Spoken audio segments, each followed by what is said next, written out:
আসসালামু আলাইকুম রহমতুল্লাহ। আপনারা কেমন আছেন? আশা করি ভালো আছেন। আজকে আমার ক্যামেরার সামনে আপনাদের সাথে আসার উদ্দেশ্য আসলে কিছু শেখানোর জন্য না। আমি এসেছি এখানে নিজেরই মনে ঘূর্ণাকারে ঘুরতে থাকা কিছু প্রশ্নের সমাধান খুঁজতে। যেহেতু আমি নিজে একটা বয়সে উপনীত হয়েছি, আমার বয়স এখন ৫০-৫১ বছর চলছে। তো জীবনের এই দীর্ঘ সময় অতিক্রম করার কারণে নিঃসন্দেহে কিছু অভিজ্ঞতা অর্জন হয়েছে। আর আমি যেহেতু একজন কৌতূহলী মানুষ, বিভিন্ন বিষয়ে আমার মনের ভিতরে অনেক কৌতূহলের কারণে জানার আগ্রহ থাকে। আমার জীবনের অধিকাংশ সময়টাই আসলে কোনো না কোনো কিছু জানার পিছনেই অতিবাহিত হয়েছে।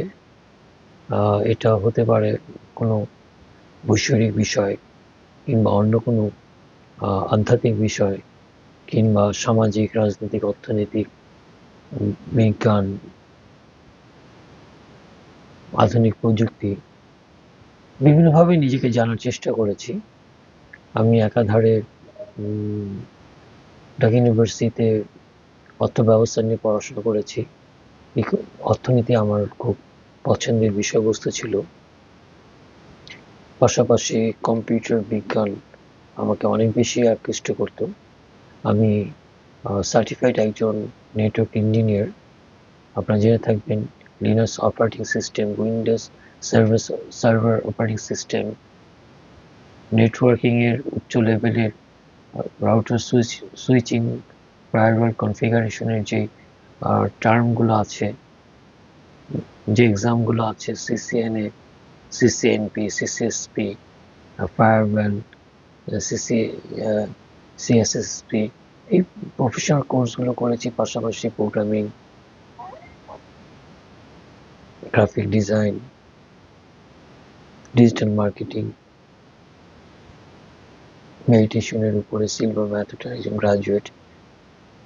যে প্রশ্নটা আমার মাথায় সবসময় ঘুরে, যে আসলে এত কিছু জানার পরও কেন আমি ঠিক নিজেকে সেই অবস্থাটায় তৈরি করতে বা অবস্থান তৈরি করতে পারছি না বা পারিনি, যেটাকে আসলে আপাদমস্তক একজন সাফল্য ব্যক্তির সাফল্যতা হিসাবে আমরা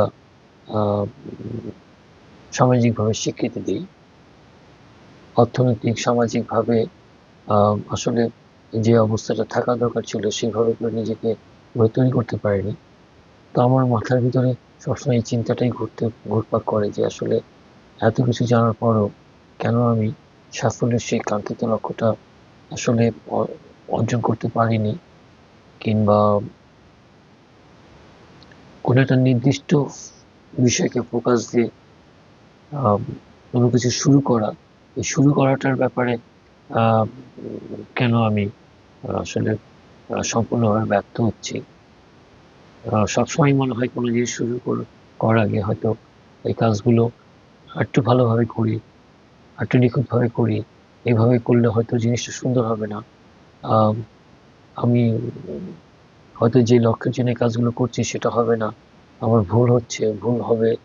আর যদি ভুল হয় মানুষ কি বলবে, আমি নিজের কাছে নিজে হেরে যাব। এই যে বিভিন্ন বিক্ষিপ্তভাবে চিন্তাগুলো আমার মাথার ভেতরে কাজ করে, সবসময় আমাকে তাড়িত করে বেড়ায়। যার জন্য আসলে অনেক কিছু শেখার পরও একটা যে নির্দিষ্ট কোনো কাজকে ফোকাস করে শুরু করাটা আসলে হয়ে ওঠে না।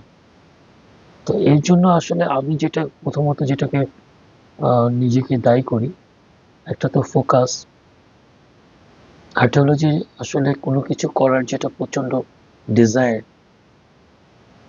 প্রচন্ড ইচ্ছা, আকাঙ্ক্ষা। এই আকাঙ্ক্ষাটা আসলে একজন মানুষের জীবনে থাকা দরকার। যখন মানুষের জীবনে এই আকাঙ্ক্ষা, ডিজায়ারনেস থাকে, তখন তার যে কোনো অবস্থা থেকে তার জীবনে পরিবর্তন করা, কিংবা যে কোনো কাজ শুরু করা এবং সেই কাজটাকে কন্টিনিউ করে নিয়ে যাওয়া তার জন্য অনেক বেশি সহজ হয়।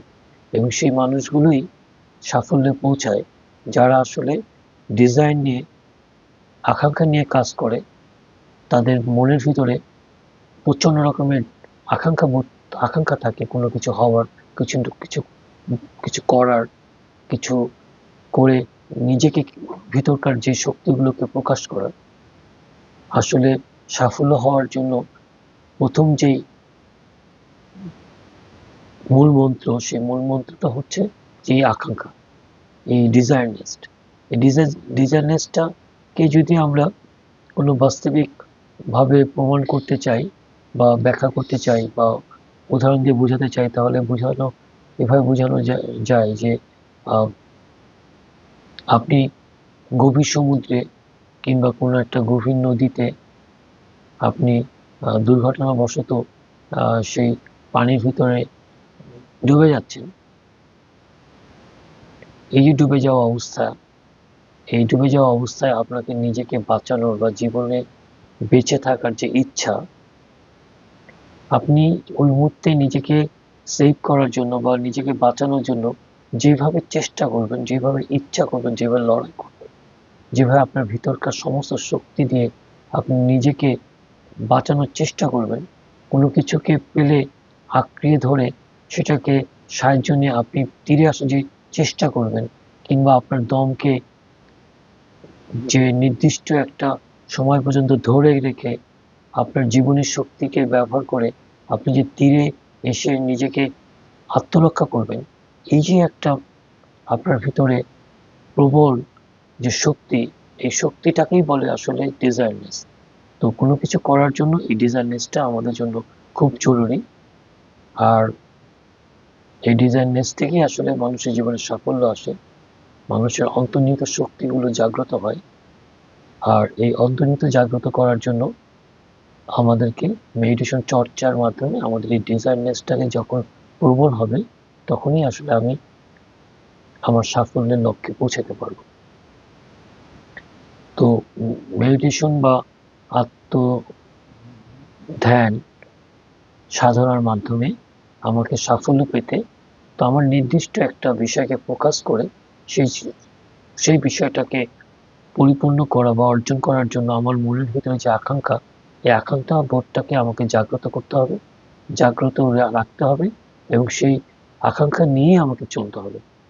যখন আমার ভিতরে এই আকাঙ্ক্ষা নিয়ে আমি চলতে পারবো, আমি আকাঙ্ক্ষাকে জাগিয়ে রাখতে পারবো, তখনই আসলে আমার পক্ষে আমার ভিতরকার যে সুপ্ত বাসনা বা ইচ্ছা বা শক্তিকে ব্যবহার করে, জাগ্রত করে আমার লক্ষ্যবস্তুতে পৌঁছানো সম্ভব। তো মেডিটেশনের অনেকগুলো উপকরণের ভিতরে আমাদের এই আকাঙ্ক্ষা বা ডিজায়ারনেস, এটা আমাদের অনেক গুরুত্ব সহকারে আমাদের চর্চা করা দরকার। এভাবে আমরা আরো অনেক বিষয় নিয়ে আলোচনা করব। ধন্যবাদ আমাদের সাথে থাকার জন্য।